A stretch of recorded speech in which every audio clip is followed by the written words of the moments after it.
Most twin flames stay stuck for years, not because they're in a twin flame separation, which we know to be true, but because they're worshiping the person, the 3D self of the person, instead of the source. And yes, I've done this too, believe me. I've been on the twin flame journey since 2018, and I have definitely done this. Today, I'm going to show you how this mistake actually blocks union, and we're going to discuss ways to overcome it.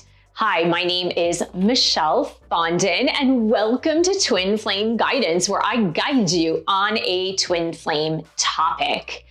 I'm the author of 12 published books, including 2 twin flame books, Twin Flame Romance, The Journey to Unconditional Love, and Twin Flame Union, the 7 keys to a healthy twin flame journey. You can find all of my published books on Amazon and Ingram Spark. If you are new to this channel, I want to welcome you here. Thank you for hitting the subscribe button and clicking on the bell so you never miss a video. Thanks for engaging with the video. It's free and it totally helps me by giving the video a thumbs up, putting a comment in the comment section below, just saying thanks for the video. I do a one-on-one tarot readings for twin flames, romance, life path, and purpose. You can book that at my website, michellefondinauthor.com. And hey, I am bringing back the Chat with the Author live stream. My first one in many months is this Saturday at 9:30 a.m. Pacific time, which is November 22nd of 2025. Please join me. It'll be so much fun. You can ask any questions, not just twin flames. You can ask about spirituality and the chakras and yoga philosophy and spiritual awakening and all of the things that I write about and talk about on this channel. So join me at 9:30 a.m. Pacific time on Saturday. Let's hop into our topic today, which is that #1 mistake that most twin flames make and the reason why they stay stuck. And believe me, I mentioned that I was in that place and I really had to think back to it because I'm not in that phase right now and I haven't been for a couple of years, but I had been in that phase for probably the first 2 to 3 years of my twin flame journey. And it was really tough to get out of it. So we're going to talk about what does worshiping your twin flame look like? I mentioned this a little bit in my Michelle Fondin author vlog number 20, which I'll post right here. You can view that after this video. I posted it earlier this week about the deep emotion, the flood of emotions that we feel when we are either with our twin flame, when we meet our twin flame, or after having met them. But a lot of twin flames, I would say, close to 100% of all twin flames, especially if you're the one who is more awakened, falls into the trap of worshiping your twin flame as if they were a god or a deity. You really put them very high on a pedestal. Now, there's a reason for this, because when you feel that feeling of unconditional love, you think it's the person.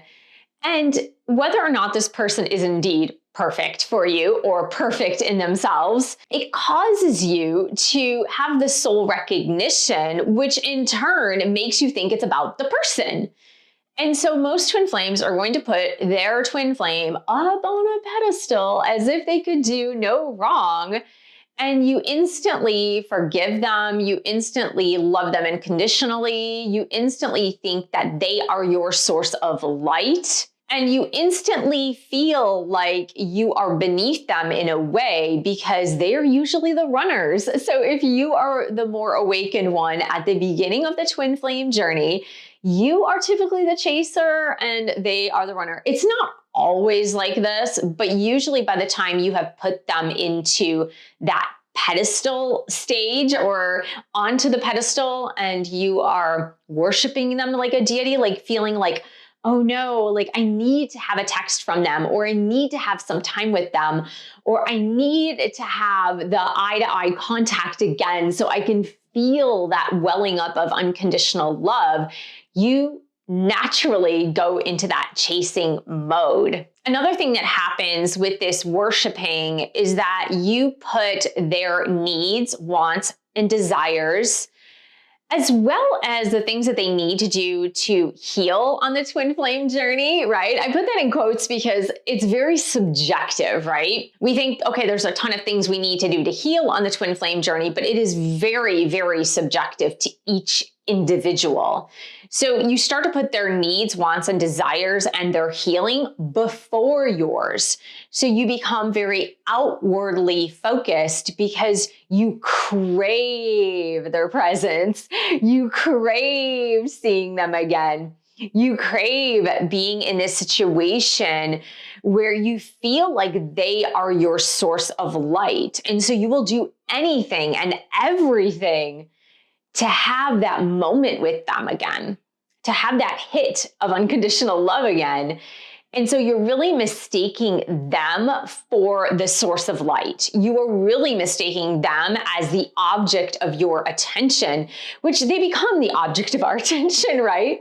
And you need to know that that is not love, that is spiritual dependency. You see, on the exterior, when it doesn't involve a soul-connected relationship, in a normal relationship, for example, we are used to looking at a romantic partner as our source of love. That's just what we're taught. That's the way we are taught. And so we look to that.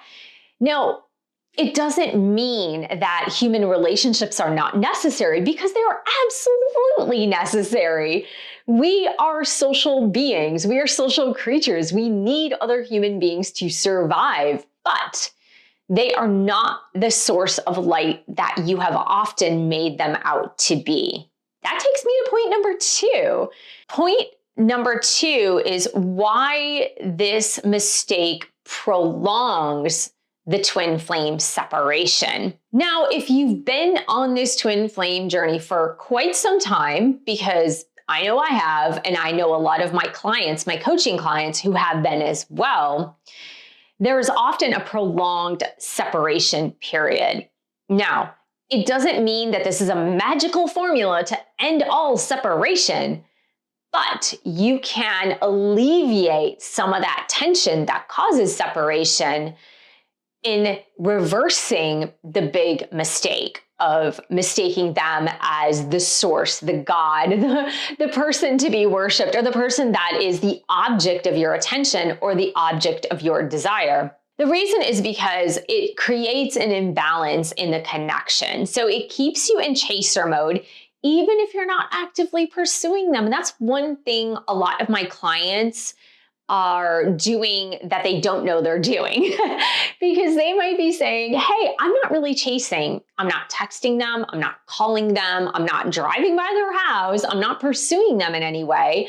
I'm living my own life. I really am. And I believe you. If that is you, I totally believe you. But energetically, if you still have them in that high position, if you still have them as the object of your attention or the object of your desire, as if they were this unattainable goal, or maybe you need to morph and change to have them be the attainable goal, or maybe if only they would do A, B, or C, they would be the attainable goal. It actually prolongs separation because you are still energetically in that chaser mode.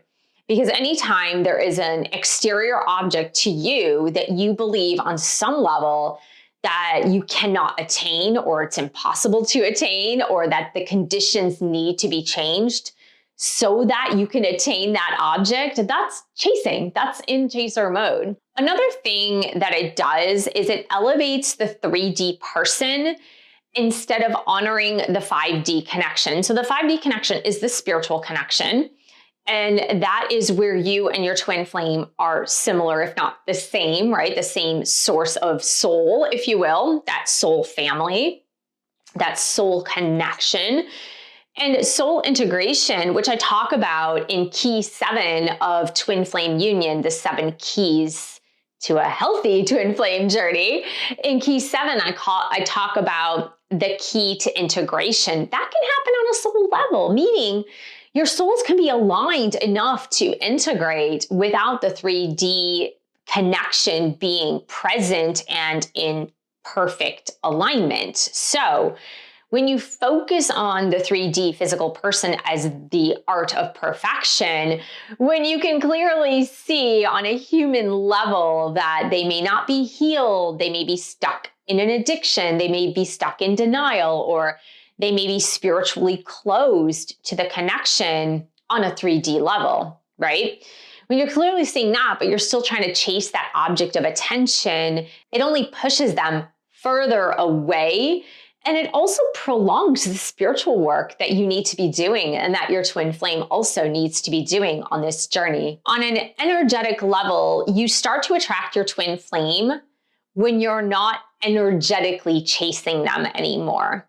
And whether they come to you right away or whether it takes some time, it's just an energetic shift that needs to happen. So you're no longer in that energetic chasing mode. Which takes me to point number 3 is why spiritual seekers and twin flames often confuse the mirror for the actual light.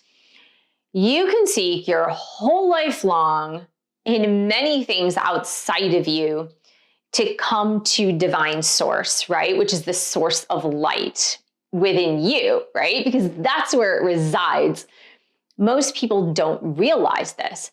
So when they meet their twin flame and they are ignited, if you will, and they see divine light in their twin flame, which is a reflection of their own soul, they confuse the person for the source.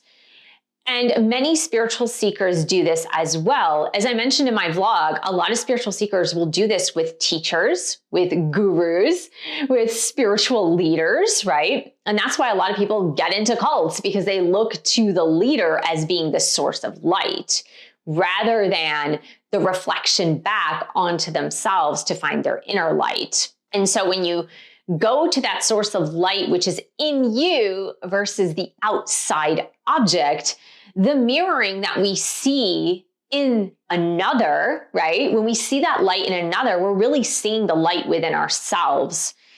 And so it's a mistaken direction, right? So rather than the twin flame mirroring back to us our own divine light, we're like, no, the light is inside of you. It's inside of you. I need to go get it because without you, I can't get it anymore. The twin flame connection is really designed to help you reclaim your own divinity.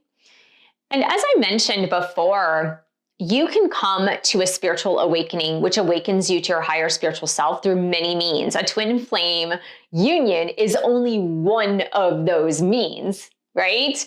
And if you are here watching a video that is entitled Something About Twin Flames, it is likely that that is one of the ways in which you became awakened to your soul having a spiritual awakening, to divine source and light. So for you, that is your pathway, but that is not the only pathway. There are so many pathways that take you to your divine light, the twin flame path being one of them. But the work that we talk about in twin flame circles is to create balance between you and this person that is your twin flame, that is still a human being person. They share a soul with you, but they are still on this human journey, just like you are on this human journey, meaning your soul came here to incarnate in a human body to have this specific human journey in this lifetime. So they still did the same. So it's not as if they are a god, they're special, they are out of this world. No, they're the same as you in the sense that even though you share a soul, they're still going through the human experience like you're going through the human experience, maybe in a different way, but they're still going through it. So when you realize that you're reclaiming your divinity within, when you come to this realization, it balances the scales. So you're no longer looking at this person as the source of light. You are accessing your inner light, finding the unconditional love that resides within.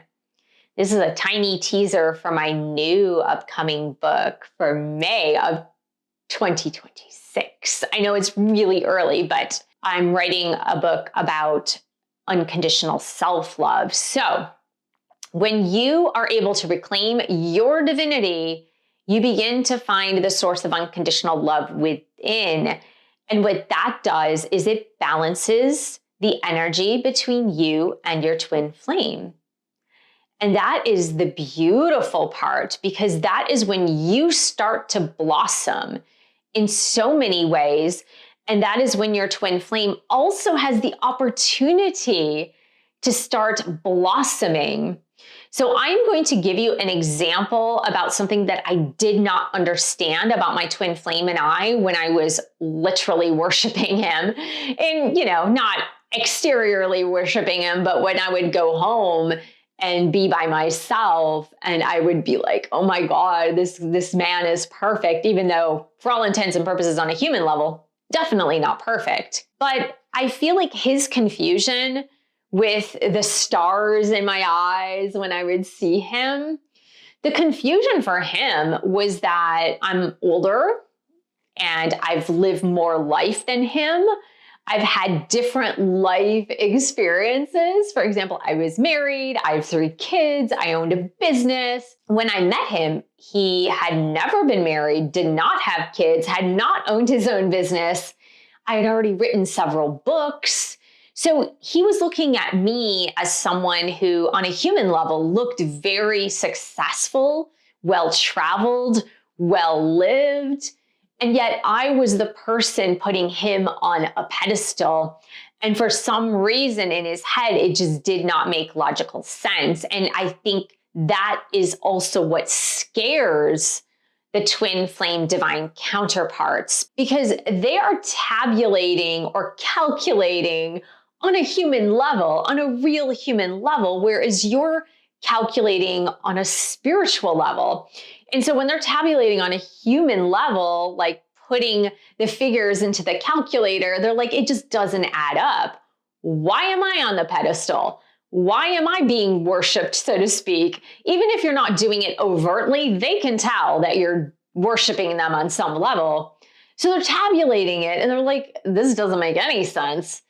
My twin flame has their life way more together than I do. So why are they tabulating? Why are they calculating that I am way high on this pedestal? And so when you start to look for the divine light within, finding the unconditional love for yourself rather than pouring it out toward them, right? And I'm not saying you shouldn't.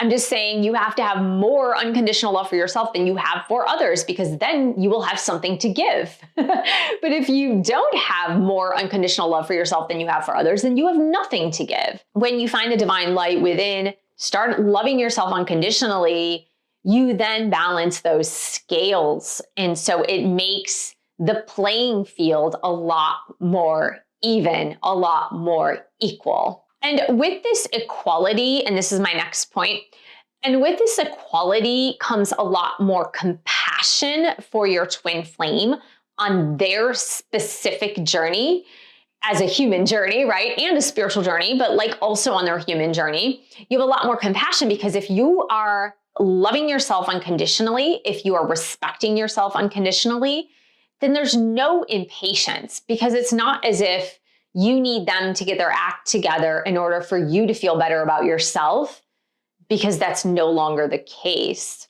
And so you start to have more compassion for them. You start to have more self-respect. And so you're not in the chasing mode. You have more self-respect. You have more self-love. You have more self-understanding. And because you're not putting them on the pedestal anymore, you understand their human foibles, if you will. And that is where that compassion comes in, is you understand, like, okay, everybody makes mistakes. Change is really hard. Getting over your emotional blocks is a difficult thing sometimes. And so while I am working on my stuff, they're working on their stuff. There's no hurry. It doesn't matter. It's all good. It's not like I need them to feel unconditional love, because I've already fostered that within myself. So often, twin flame union actually happens when you stop needing them to be the doorway to your own soul. It takes so much pressure off. If you talk to your twin flame and ask them if they feel pressure from you, most oftentimes the answer is yes. And that pressure is because of the elevated status in which you put them. So when you put them on the pedestal, when you worship them like a god, you are automatically pressurizing them. You're putting so much pressure on them to be the perfect human being, to be the perfect person for you, and to respond in a way that meets your needs rather than theirs. And so when you stop putting the pressure on, you recognize that you don't need them to access your soul, that you can access your soul all by yourself. It takes enormous pressure off of their shoulders. Let's summarize this up. Know that your twin flame is a mirror reflection of your soul. So the reason you feel unconditional love in their presence is not because they are giving it to you. It's because you are recognizing the source of unconditional love in them, and they are mirroring it back to you because it is also in you. Once you embrace this fully, you stop chasing, you stop putting them on a pedestal, you recognize that you are the source as well as them, but you are your own source of light. And when you embody this fully, it takes the pressure off the 3D connection, the relationship. It creates an equilibrium between the two people in the twin flame relationship. And it harmonizes this feeling of not needing the other person to survive in this world, but it's a nice to have. And that's a lot of what I write about in my twin flame books as well. And finally, you realize that you're whole.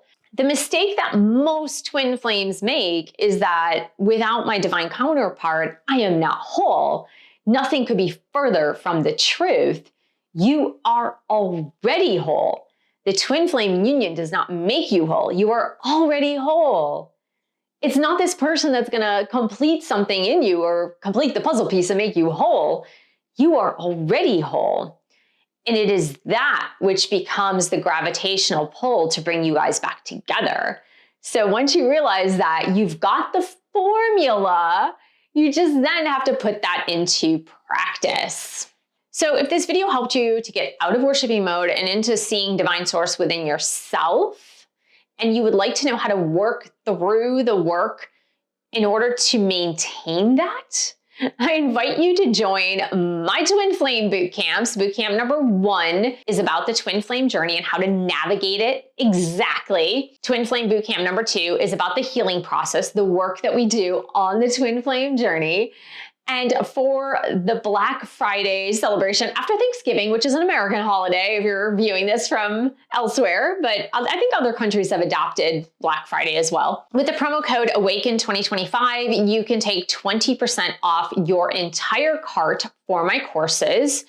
And you can go to michellefondinauthor.com and the links are down below as well. Again, that promo code is AWAKEN25 for 2025, the year 2025, take 20% off your entire cart for all of my courses. Don't forget to join me November 22nd at 9:30 a.m. Pacific time to ask your questions, Ask the Author, and I will answer those. I'm so excited to see you guys live on the live stream. That'll be so much fun to interact with you guys. I hope this teaching was helpful. I want to thank you so much for joining me here today. Thank you for subscribing. Click on the bell, scroll up to all for all notifications. Thank you for giving the video a thumbs up. Thank you for sharing this with other twin flames. And thank you so much for your support of my YouTube channel. You can buy one of my 12 published books and check out my website for all the twin flame resources I have. And I will see you in the next video.